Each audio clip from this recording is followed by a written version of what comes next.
Hi! Today on Araw-Araw Filipino, we will again learn about gerund nouns that use the prefix pag. So this is part 2. Let us start our lesson with some example sentences. I only use water for washing my face. Tubig lang ang gamit ko para sa paghuhugas ng mukha ko. I ko. Only lang. Use gamit. Water, tubig. For, para sa. Washing, paghuhugas. My ko. Face, mukha. Another way to say this is, tubig lang ang gamit ko sa paghihilamos. Washing one's face is paghihilamos. So, paghuhugas and paghihilamos are our gerund nouns. To form gerund nouns in Filipino, we use the prefix pag as we have learned in the previous lesson. This prefix is used to name an activity or process. Unlapi na gamit sa pagpangalan ng gawain o proseso. Prefix unlapi. Used gamit. To, sa, name, pagpangalan. Activity, gawain. Or, o, process, proseso. When we use pag to form gerund nouns to name an activity or process in Filipino, we can use one of two formats. The first one, which we learned last lesson, was that the prefix plus the word becomes a noun. Unlapi at salita becomes pangalan. And the second format, which we will learn today, is that the prefix plus the first two letters of the first syllable of the word plus the word itself becomes a noun. So, unlapi, unang dalawang titik, first two letters, ng unang pantig of first syllable becomes pangalan. And this will be the focus of our lesson. Let us learn new gerund nouns and let us start with the verb root words. Wash is hugas.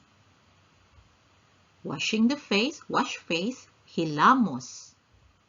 Comb, suklay. Wipe, punas. Clothe, bihis. The gerund for washing, the activity or process of washing, is paghuhugas. Washing face, paghihilamos. Combing, as in combing your hair, pagsusuklay. Wiping, pagpupunas. And putting on clothes, pagbibihis.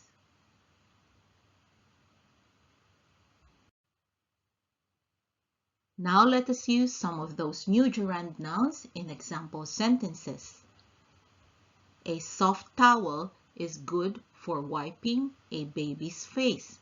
Malambot na tuwalya ang mabuti para sa pagpupunas ng mukha ng sanggol. Soft, malambot. Towel, tuwalya. Good, mabuti. For, para sa. Wiping, pagpupunas. Baby, sanggol. Face, mukha. I am careful with putting clothes on a baby. Maingat ako sa pagbibihis sa sanggol. I am, ako. Careful, maingat. With, sa. putting clothes, pagbibihis, on, sa, and baby is sanggol. Let us learn another set of gerund nouns, starting with the verb root, clean, linis. To wash, as in wash the laundry, laba. Rinse, banlaw. Mop, lampaso. Sweep, walis.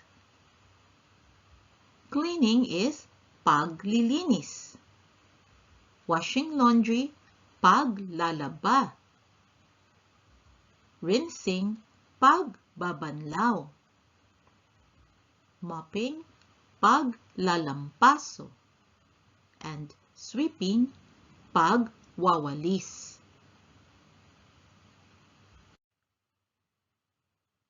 Let us use some of those gerund nouns in example sentences. I always spend an hour in cleaning my car. Laging isang oras ang nauubos ko sa paglilinis ng kotse ko. I, ko, always, laging. Spend or consume is nauubos. An, isang, hour, oras. In, sa. Cleaning, paglilinis. My, ko, and car, kotse. Mopping the floor is an hour too. Isang oras din ang paglalampaso ng sahig.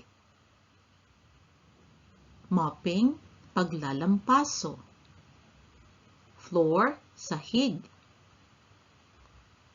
Two is din.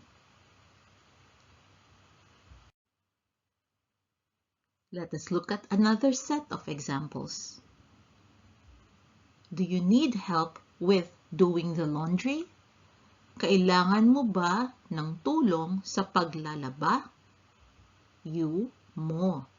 Need, kailangan.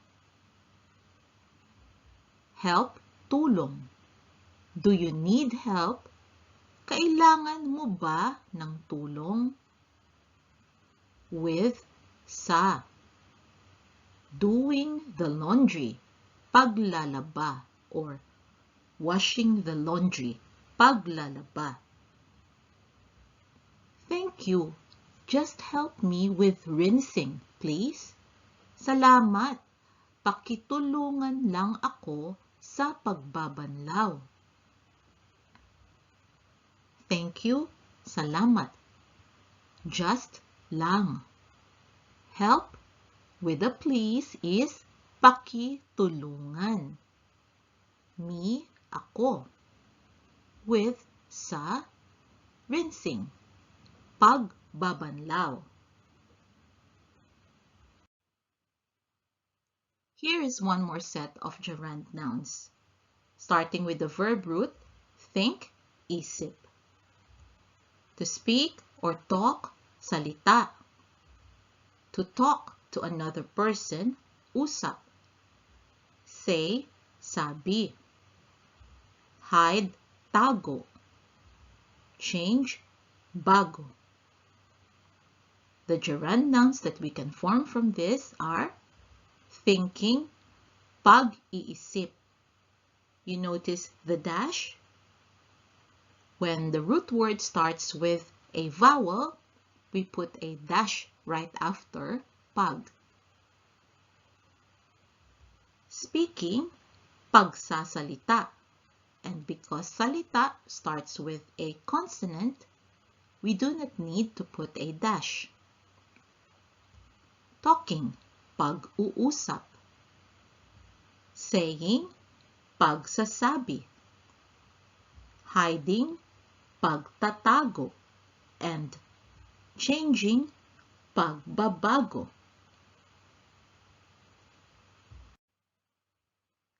Here is one more set of example sentences. Do not get used to thinking negatively. Huwag kang masanay sa pag-iisip ng negatibo. Do not, huwag. That English sentence has an implied you at the beginning, which matches ka. Get used, masanay. To, sa.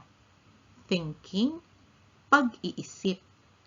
Negatively, ng negatibo. And be calm in speaking. At maging mahinahon ka sa pagsasalita. And at. Be, maging. Calm, mahinahon. Again, the English sentence has an implied you. And you be calm in speaking. And that matches ka. In, sa. Speaking, pagsasalita. That is our lesson on gerund nouns that use the prefix pag. I hope you found it useful. For your homework, once again, here are some English sentences for you to translate and use our new gerund nouns in. Saying the truth is hard. Hiding the truth is harder. And talking is good for fixing issues. Have fun! I hope you can join us again next time on Araw-Araw Filipino. Thank you. Salamat po. Now, a few words from my son, Max. Thought this video was cool? Watch the next one and like and subscribe the channel too if you haven't yet. Bye-bye! Bye!